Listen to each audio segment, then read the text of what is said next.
तुमच्याकडे एवढीच फळ आहे तुम्ही आता कसा प्रॉब्लेम? अहो मी केळी खात नाही म्हणलं डाळिंब वगैरे असेल. खात नाही तुम्ही? केळी खात नाही? ही उपासाचे किळे आहे, जागरण गोदाळाचे नाही. डाळिंब काय राहू पाहून काय झाले आपल्याकडे संपले. हो इथं पुढे पुढे डाळे मला समोर इथं घ्या. एक एक नखरं लागतात. चल डाळिंब घ्यायचे ना तिथं. चला चला. अहो द्या की दोनच राहिले. घ्यायचे का समज? कितीला बाळा पिढी? 10ला 1 आणि 20ला 2. ए बाळू घेऊन टाक. चला चला घ्या. बरं दे चल. रामभाऊ पैसे द्या. दर बा 100. हा कसला सुद्धा तर राहू दे. तुला राहू दे. राहू दे बाळा. अहो नको नको नको. अरे असू दे बाळा असू दे असू दे नको नको. असू दे असू दे. नको राव नको. गोळ्या बिस्किट का? अरे मी इतका लाखो रुपये खर्च करणार आहे. अरे राम दे तुला खावला राम दे राम दे. थांबा. अरे अहो थांबा. अरे ठेवायचं बाळा तुला खावला. अहो आमच्या आजोबा म्हणतात कोणाचं फुकट घ्यायचं नाही. बापरे. पुढे ह्याला म्हणा भारतीय संस्कृती. पोरगी चांगला प्रपंच कर. तुला ठेवलं असतं बाळा तर ऐकतच नाही तू. हे बरं चला चला जाऊ का? हा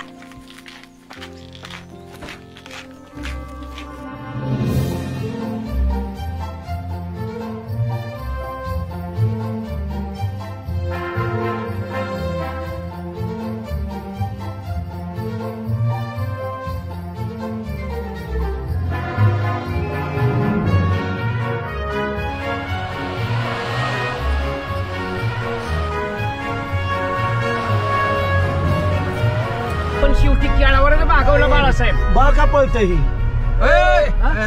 बाळासाहेब साईड नाही घ्या गाडी. ए कापायची. ए अरे कापायची.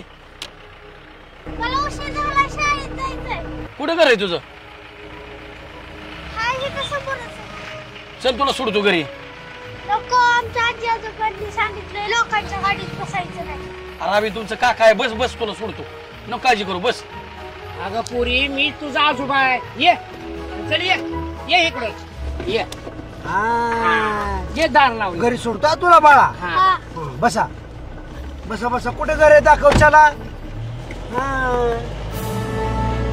आला का 3 किलोमीटर आपण आलो तरी तू म्हणते की इथं जवळ आहे जवळ आहे. आता तुझं घर आहे नक्की कुठं? एक तर अगोदर गाडीत बसायला नको म्हणत होती आणि आता बसली तर घर पण येई नाही. आता जवळ जवळ आले अलग तास झालं म्हणते जवळ रोज आले. इतक्या लांब येते होय भाजी विकायला तू? रोज किती वेळा असते शाळात? कितवीला आहे बाळा तू? चौथीला. रोज इतक्या लांब पळत येते. आलं का घर बाळा? आलं आलं. अर्धा तास झालं म्हणते आलं आलं. 3 किलोमीटर गेलं अध्यक्ष म्हटलं तरी घरी नाही पोरी. तुझ्याकडून तिकिटाचे पैसे घेणार पोरे. तेव्हा आम्ही म्हणतो घर आलं का जवळ नदीच्या पड्यात. आलं का जवळ नदीच्या पड्यात. आलं का आता तरी? कुठे घर बाळा? आलं बाबा एकदा. होय चला जाऊ का? नको या की आता. अगं कशाला आता आम्हाला जायचे पुढं? चला चला. कोण?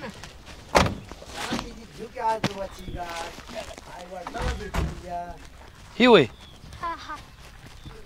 आलं बाबा एकदाच बाळाचं घर.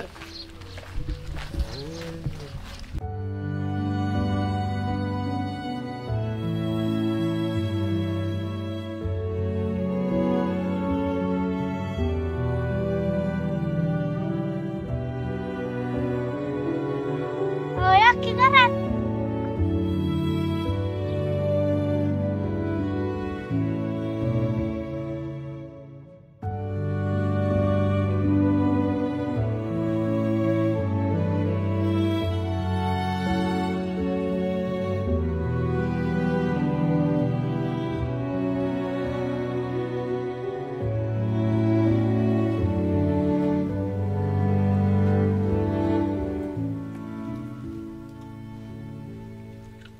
बाळा तू एकटीच असते वगैरे? आजी आजोबा असते पण. मम्मी पप्पा कुठे तुझं?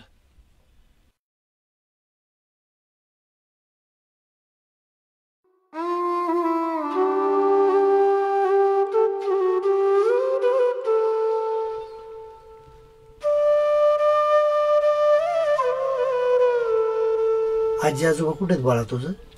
माग राहणार. पण रान जवळ आहे ना पोरी? हा जवळच आहे. बाळासाहेब आलोच तर भेटून जायचं का तिच्या आजी आजोबांना? नाही भेटलं पाहिजे बर का. चल दाखव, एक ग्लास ठेव.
बाबा आम्ही कांबळेश्वर गावचं बारामती तालुक्यातल्या बाहेर कामानिमित्त निघालो होतो. ही लिकरू दिसलं गोंडशी एकदम भाजी घ्या म्हणून आग्रह करत होतं आणि परत भाजी घेतली होती पळत सुटलं शाळेत जायचंय म्हणून आणि त्याच्या मग आम्ही आलो तर ही पळतंय आणि म्हणलं चला घरी तो सोडायचं बसत नव्हतं ती म्हणत मग आजी आजोबाने सांगितलंय कुणाच्या गाडीत बसणार का. मग आलो आम्ही इथं आणि म्हटलं घरात ती या म्हणायला लागलं पाणी तरी प्या. अरे नको म्हटलं जाऊ द्या लय जागर करत होतं. हट्ट धरायला लागले. काका काय म्हणती, आजोबा काय म्हणती, पाणी पिण्याशी जाऊच नका. लेकरांना असं वळण पाहिजे बरं का. नाही तर आजकालची लेकरं कुणी चॉकलेट दिलं, कुणी गाडी बस म्हणलं लगेच हुरळून जातात. तुम्ही चांगलं शिकवलंय लेकरांना. तिला 2 आम्ही याच्या पेंटे घेतल्या मेथीच्या 100 रुपये दिलं. राहू दे बाळा म्हणलं. उरलेलं पैसे परत दिलो. आणि तुमचं नाव सांगितलं असं कोणाचं घ्यायचं नाहीत म्हणून. नाही हो नाही, आम्ही लय गुणाचं लेकरू हाय बघा ते. पोरगी मात्र गुणाची बरं का, नात तुमची. तेव्हा आलं ही लेकरू. आलं बाया ग. शाळेच्या टेरेस मध्ये चालली बाळा शाळेत. वा काय संस्कार इथे. वा. अरे अरे नको बाळा, नको नको. Good girl. राहू दे. असू द्या जा जा. आता तुला पैसे दिले असतं पण पैसेच घ्याय नाही तू आमच्याकडून खावला. जा चांगलं शिका. ये टाटा. अरे वा. बाबा तुमचं वय किती? आता काय आमची जन्मतारखा लिहून ठेवले तर बा असा अंदाज 70च्या पुढे. आता ह्या वयात तुम्ही आता मावशीने नांगर धरलाय माग, एक बैल आहे दुसऱ्या बाजूला तुम्ही वाढताय. अहो, जमाना कुठे चाललाय हा. बैल मागून घ्यायचा नंतर ट्रॅक्टर आणायचा कोणाच तरी. भावांना त्या कोरोनाच्या काळात नीतीला नाही दाखवलं. आठवतं तुम्हाला? तुम्ही लहान असताना बाबा त्या काळात पटकीचा रोग होता. पटकीचा पटापटा लोकांना उचलायचा.